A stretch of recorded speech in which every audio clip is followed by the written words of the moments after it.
Hello, this is Jim Wining and Donna Moller, and we are with Axe Fest here today on July 15th. And this class is all about things you have to deal with, not only as a nonprofit, but also as a representative of some organizations that are both Christian and non-Christian that are working in the political system that we have today. And as we all know, that has kind of changed a little bit over the last few years. Certainly the terrain has. But Donna has a world of experience in this area dealing with courts, with people. She is a counselor. She has so many qualifications. She writes in our monthly newsletter and gives us a little bit of advice from a different perspective. And I've asked her to join us and talk about three of the issues that involve government agencies, the court system, and also something about privacy and documentation. So I'm going to let her start that off, and then Donna, then I'll get up here and talk a little bit about some other issues. Okay, well, first we'll tell you a little bit about my background. I became a believer in 72, and in 73, the Lord actually spoke to me regarding becoming a counselor. And I was a speech therapist back then, had my master's. I was fine. I liked speech therapy. But 73, we moved to Denver. In 83, I was now a 74, I started being a volunteer counselor in our Assembly of God Church Living Faith in Santa Barbara, California. And so after that, we moved to Denver, and in 84, I started being a counselor at the church again. And I just said, Lord, I know I'm supposed to go to school. I know that. And I know I'm supposed to get my license. And I know church counseling is fine. That's not an issue.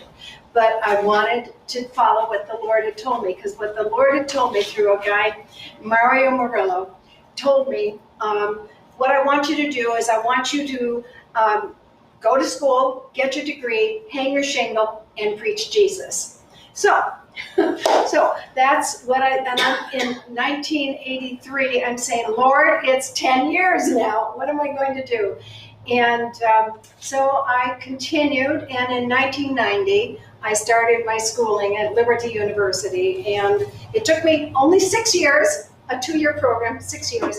I won't bother to tell you how it took me that long, but it did. And beyond that, I went from there to getting my license in, when I heard Dr. Durgis talking, and she said about her being number one. I was number one in the nation when I passed my national boards. Wow. And I thought, how did that happen? And I thought, it's only Jesus. So I worked for my church, which was a very large church at that point, about 2,000 people, called Happy Church. My husband's father said, Tom, why do you always have to go to weird named churches? Melody Land in Santa Barbara, Happy Church in Denver. And Tom says, because I like to be weird. What can I say? So, okay. So beyond that, I did get my license, and finally in the year 2000, only 37 years between, or 27, is that 27? I'm not a math person. And so beyond that, I've worked for, I was the head of our counseling center in Happy Church until that folded, which is a very sad thing how it folded. I had nothing to do with it. And that's when I became the counselor, head counselor, etc. of Happy Church. And then I decided I'm done working for churches, because what happened is I looked at my 2,000-3,000 people, and I realized I knew probably out of the 1,500, half of the people, I knew what was going on in their lives. And I thought, oh no. And then I looked at the pastors, and I knew all 10 pastors' lives. And I said, oh no. And then I said, okay, Lord, if I'm supposed to leave, then I will leave, but give me one person, just one person I haven't seen in this church. And up walked this guy named Walter to the altar to, walk with Jesus. And I'm not supposed to leave the camera, sorry. And so I said, oh good, I haven't seen him. And guess who was in my office the next day? Walter. So I said, okay, Jesus, I think I'm supposed to leave. And Marilyn Hickey was one of our pastors, and she gave a message that said, you're to leave. And the two of us cried our eyes out to leave. But I've been on my own since then, since 1995, I've been on my own. And so that's 25 years. And as I've been on this road, Jesus and me are very, very close. So I'll just say at the beginning, when I talk to my clients, when they come into my office, I ask them if they're not believers, because I have 25% not believers, 75% believers. I ask them, do you mind if I talk and share God's wisdom? Or does that offend you? And they say, no, go ahead. Oh, good. So that means I can speak the Bible because they've given me permission, okay? That's number one. When you're talking, and my state is different than your state, I'm sure. Every single state is different than other states in their laws. There are only two laws that are really the same. One, if there's any kind of sexual abuse, any kind of physical abuse going on, 50 states, it's against the law. And the difference between criminal law and civil law is that it's a crime if you commit any form of sexual abuse, and that's a crime. Civil law is what 1 Corinthians refers to. If you've had some property stolen, the person is in your church, you don't go after them. You work through it, or you forgive, one or the other. So crime is the part that I deal with most of the time. I'm doing criminal law. And that's why you look at working with government agencies. I work with them on a regular basis from all over the United States. And that's because these people move into Denver and they find out I'm here and I'm a believer and they want me to work with them. So I work all over the United States with different government agencies. And to tell you what, the main thing they want to know is that you know your stuff. The minute you look like you're stupid, that you don't know their laws, that you don't know what you're doing, they do not have respect for you. Jim, you mentioned that if you're, their trust is the issue. And I said it's not trust as much as it's competence. But at the same time, I think, no, it is trust too, because they're talking to you and they want to know, do you know your business? And you know your business, you know what you're talking about, you gain their respect, unless they're doofus people, and that happens too. So, but you gain their respect by knowing your stuff. And so anybody in counseling, if you go into counseling, or if you want to see a counselor, or if you want to talk with a counselor, find out what their background is and have some few specific questions to ask. Number one, what are your specialties? Number two, how long have you been doing this? Number three, who is over you? Who are you submitted to? And because I'm an itinerant person, I have my own self-proprietor, I have to make myself really accountable to others. And if I don't make myself accountable to others, I'm really not being in fellowship with Jesus, because Jesus and me alone in a counseling environment is not a place to go. You want other Christians who you can say, Peggy, I'm in trouble here. I need your help. What do you think about this? What do you think about that? Or Joanne, I'm in trouble here. I need to know this. I need to know that. And so you're making yourself accountable. When it comes to Axe Fest, that's one reason I travel here from Denver, because I want to be accountable here. I want to know what's going on here. I want them to know me. And we'll talk about the SRG and all that good stuff, because I believe in reporting, and I believe in reporting every single, 3 months? And sometimes I go 5 or 6 months and I go, ay. Sometimes you go weekly.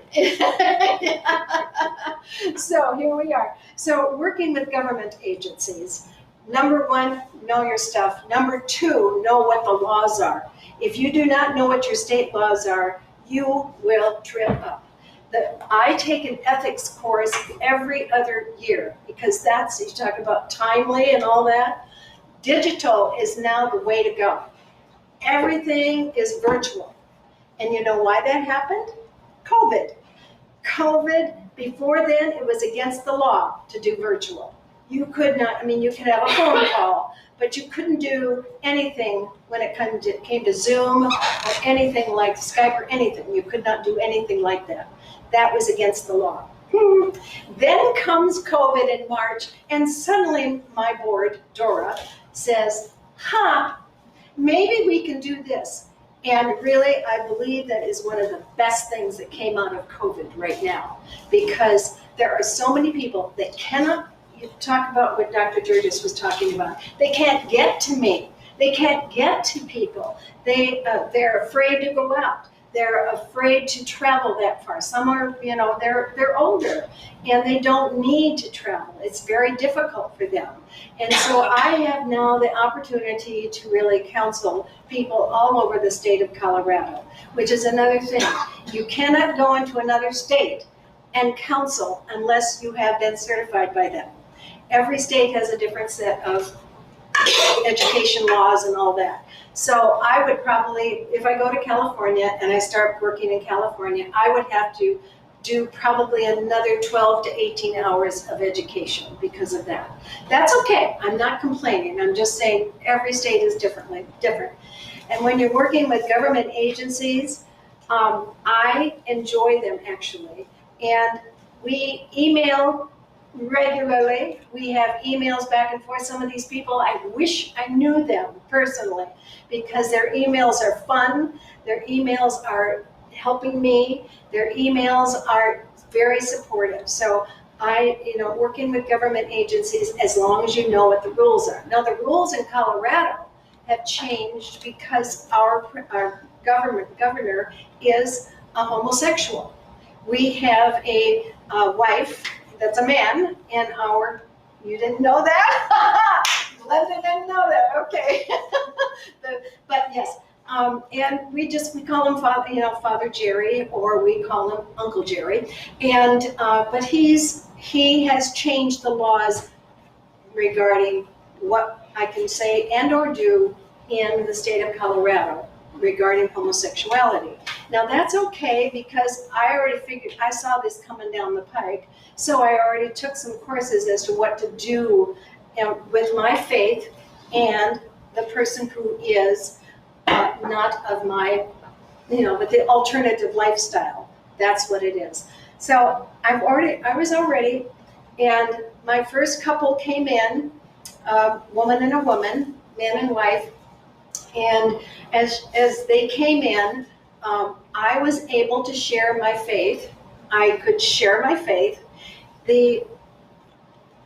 Was it the wife? The wife didn't like that. So after about 6 sessions, they moved on, which is fine. But I had already seen this. First, I had already seen them for like 3 sessions to 8 sessions. And after you see a couple or a client for 3 times, you cannot not see them, period. So when I saw that different lifestyle, different whatever, I went back and I prayed, and the Holy Spirit said, you're to see them. You're to see them. And I said, okay. And I found I did like them very much. And of course they knew my faith, so they knew where I stood. And the wife didn't want to see me anymore, which is fine. And they went to another person, which was a person who did work with lesbians, which is fine. That is not my issue. But I have to know that if I don't watch my P's and Q's, I could lose my license in a New York second.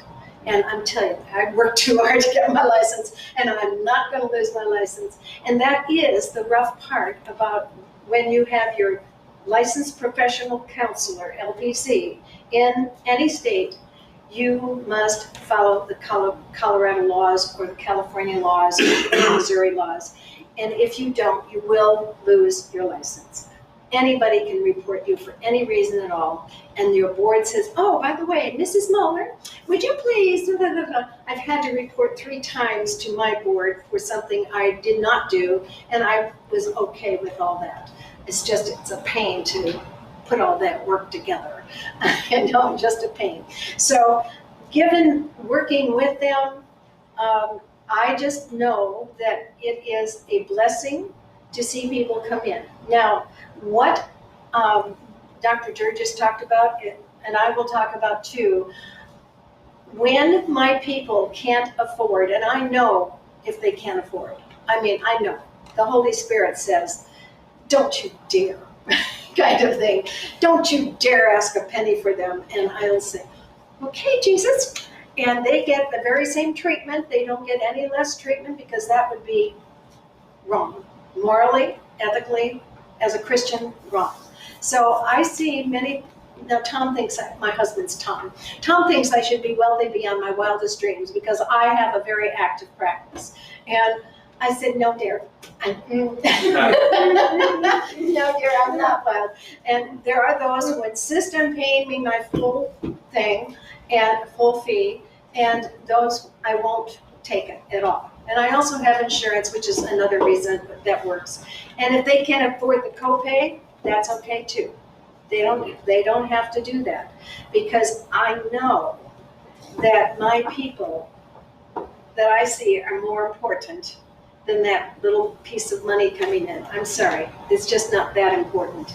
And I happen to be blessed because my office is in my home. I have a separate entrance, a separate bathroom, everything. It's in my home. All I do is cross the hallway and say hello. And I can hear them come in because we have a little thing that says ding, ding, ding, ding, and they're there. So it works very nicely. It's very, I mean, God has just been so good.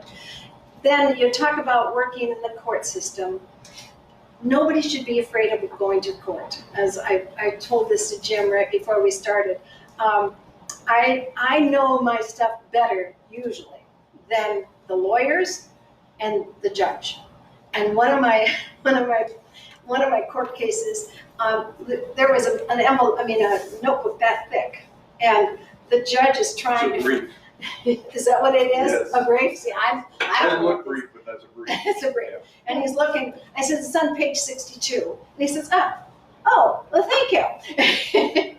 So, and I know that I'm an expert witness, and the only way you can become an expert witness is to walk in, sit down, and have your credentials behind you.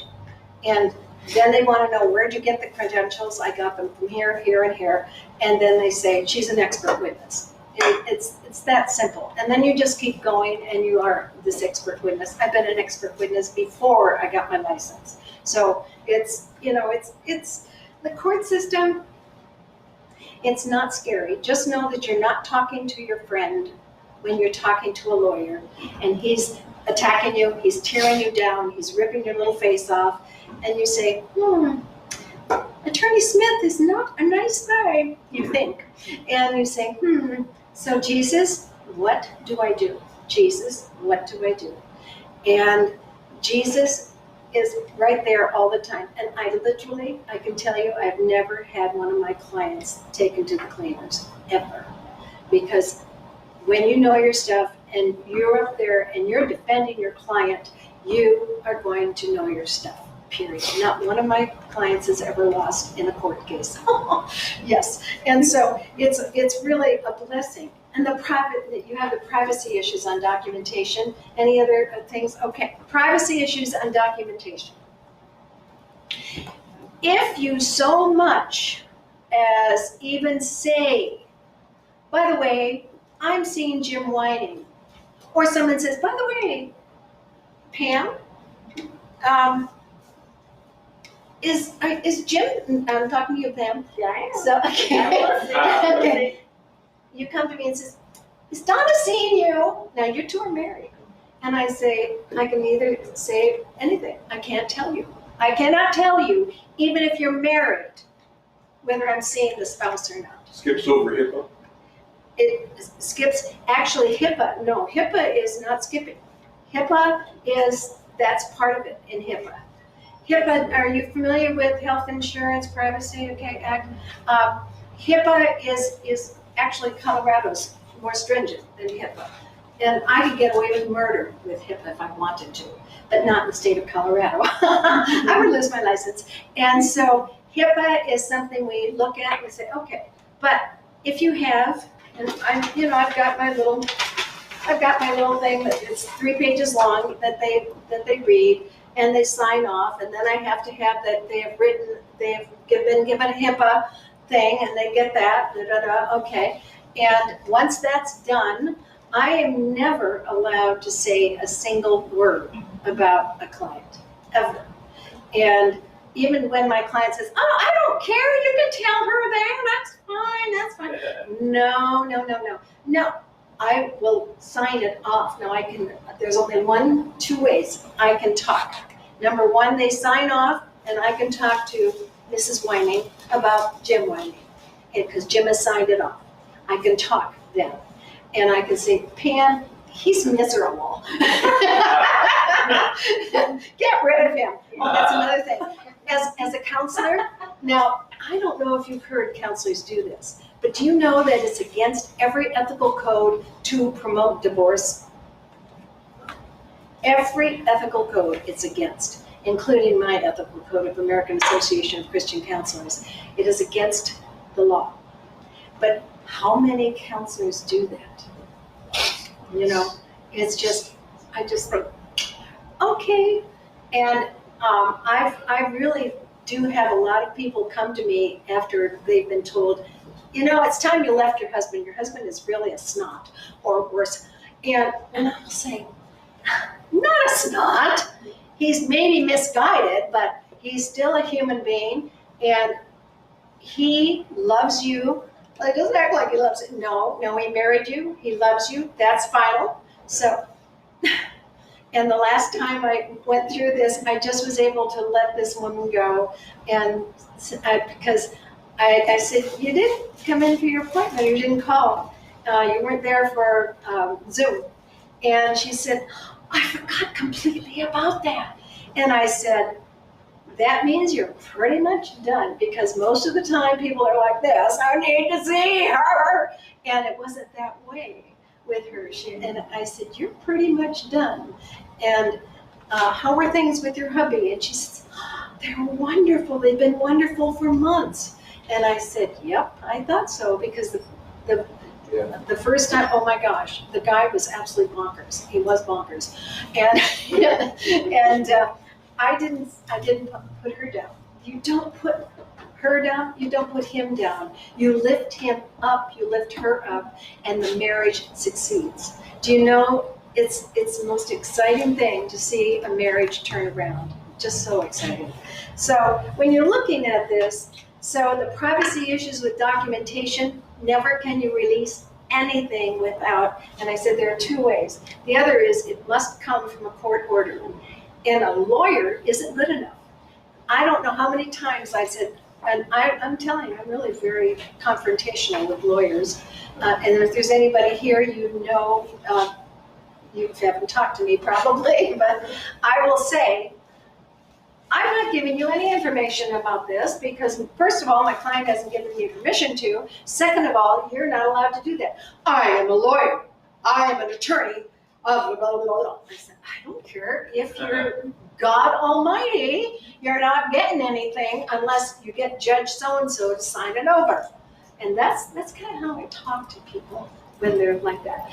And I'm not afraid. I've been doing this too long. It's so easy to just stand up for yourself, let people know that you're protecting your client at all times. So that privacy issue with documentation. The second is that court order. If I get a judge, and I'll go, so then I've got maybe 2-3 weeks to work through, this is what you're going to have to do when you go into court. And I can't tell you how many times my clients do not believe me when they go in, and they don't want me in there, or the court doesn't want me in there. And I say, good luck, but this is what you have to do. And they do not follow this rule. You are never talking to your friend when you're on the defendant. You are never talking to your friend as a defendant, ever. You were talking to your enemy. And you look at that, not that in the spirit, no.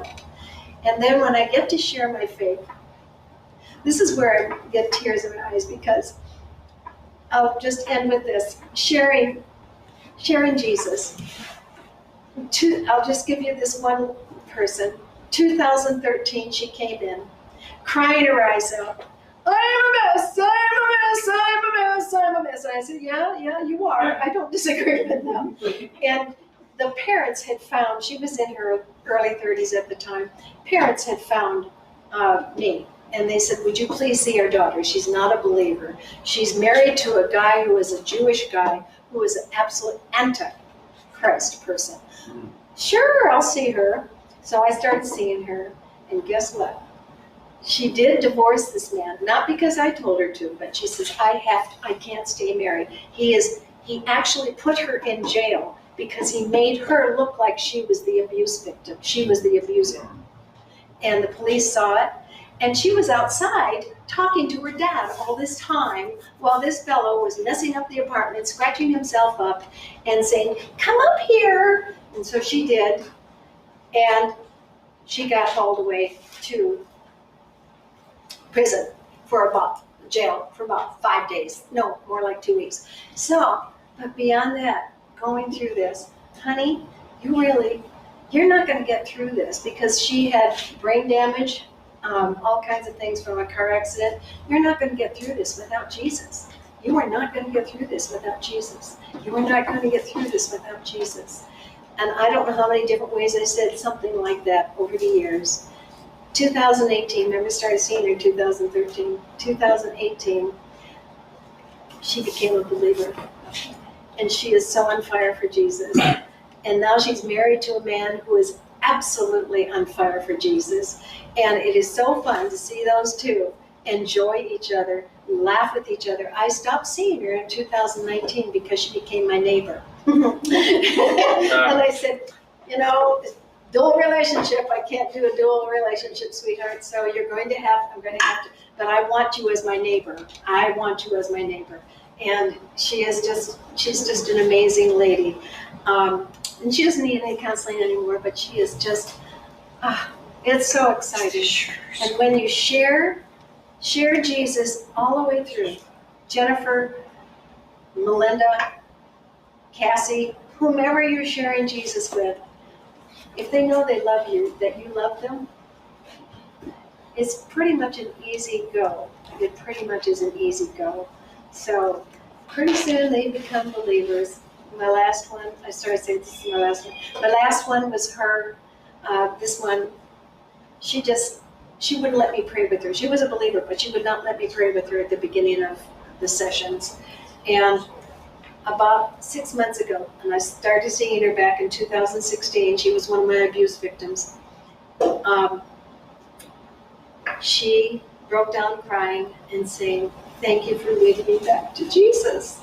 And that had nothing to do with me as far as I'm concerned, but thank you for leading me back to Jesus. That's what makes this job wonderful. And that's why I don't mind going to court. That's why I don't mind any of the other things, because I would not see some of these. I would never seen this one with domestic violence without the courts. So, okay, thank you. All right. Thank you, Don.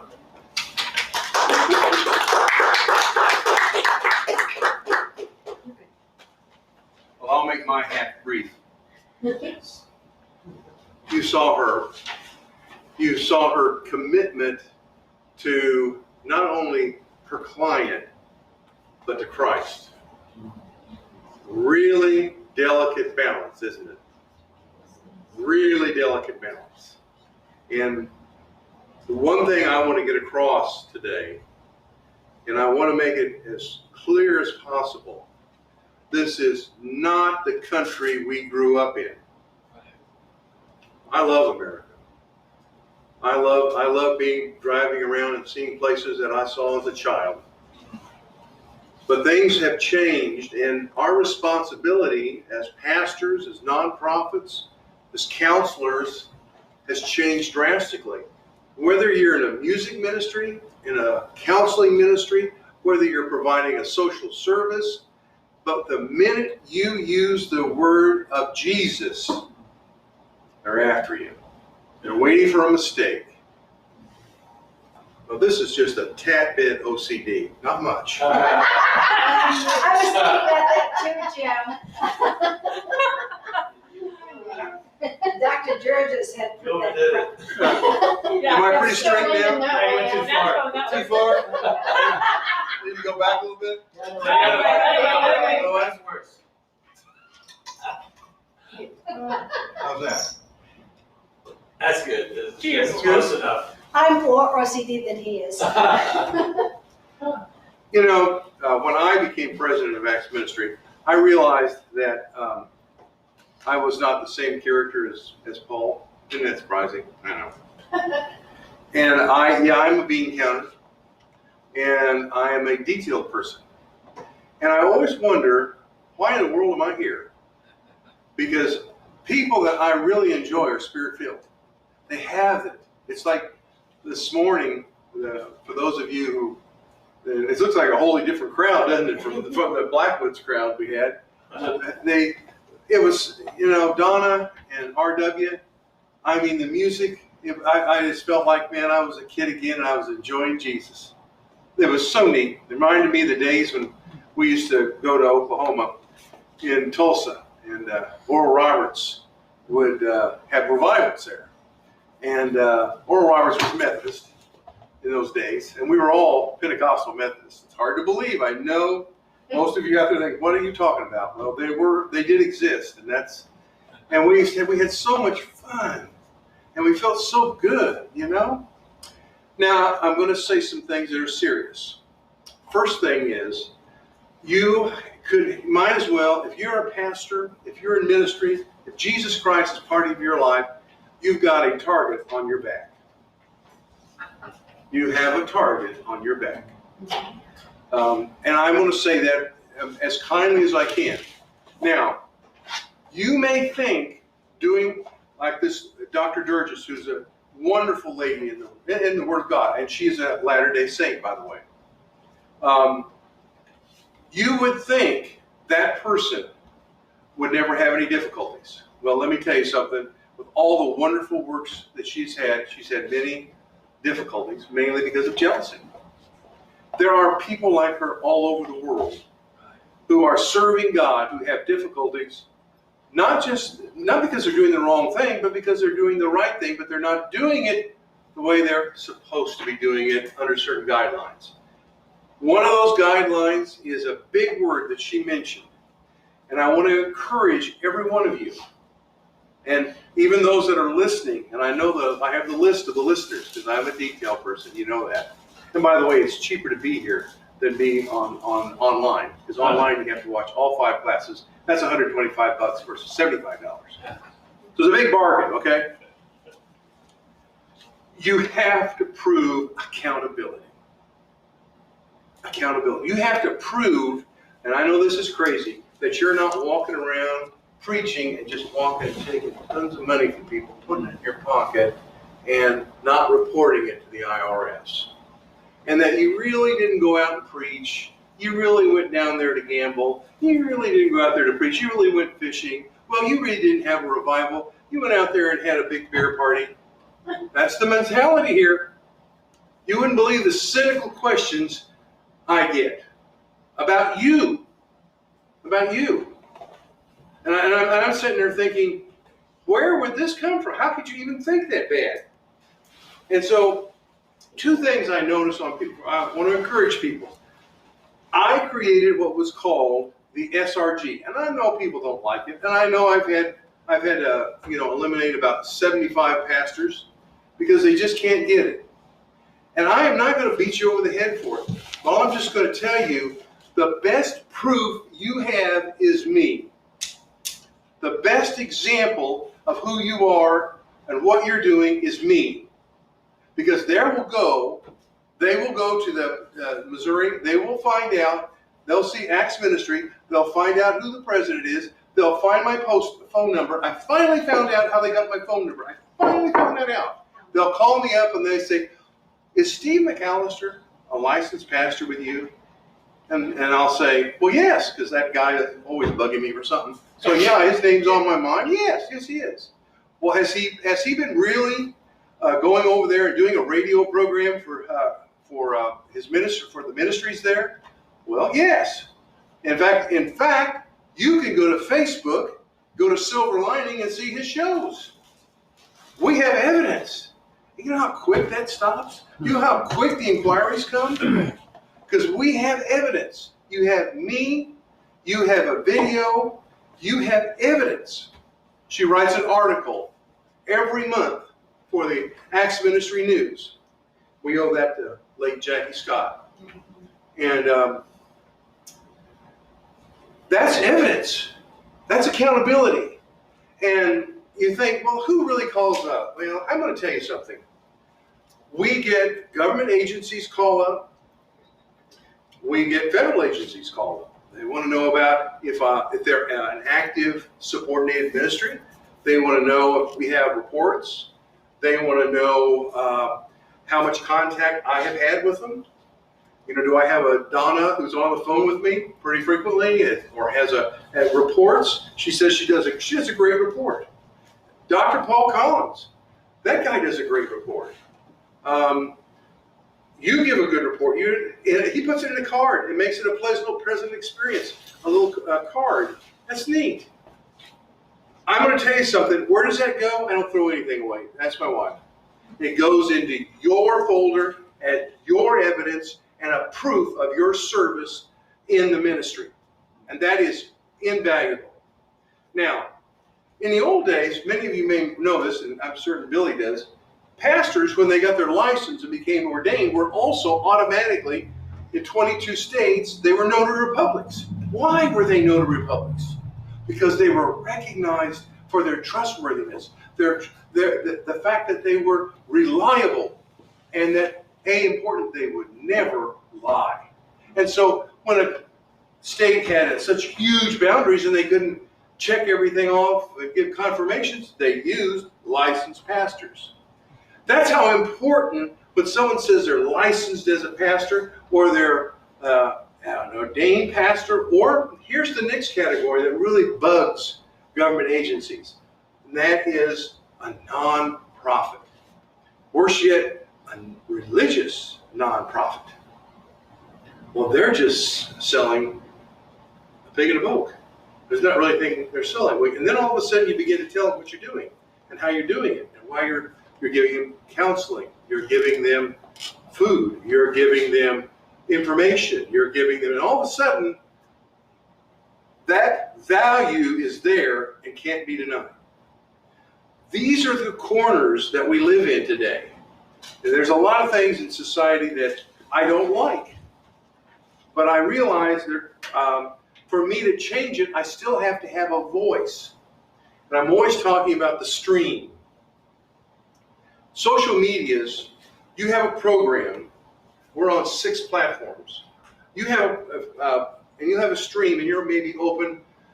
There'd be any one moment. There's 60 million people on Facebook. Any one moment, minimum 60 million. Daily Motion, it's around 300 million. Any one moment, okay. And so your post, your live video, what we're doing right now, might get seen by 20,000 people. Then you have to be very careful on the words you use. But and I'll tell you something, when the F word is slang and the abortion word is horrible and gets you cut your stream down, there's a problem here, guys. You know what I'm saying? There's a problem. Yeah. But you need to know what you're dealing with. So I can go on and on about these things, but there's 3 things I want to talk to you about. Number 1, never fail to send in an SRG at least 2 or 3 times a year, preferably 4 times a year. And if you're having event after event after event, send it in monthly. Also, if you have a big contributor, never fail to let me know about that, because I have seen constantly problems with donations of cars. Remember that, Sandy? Donations of cars, because you need confirmation on things like that.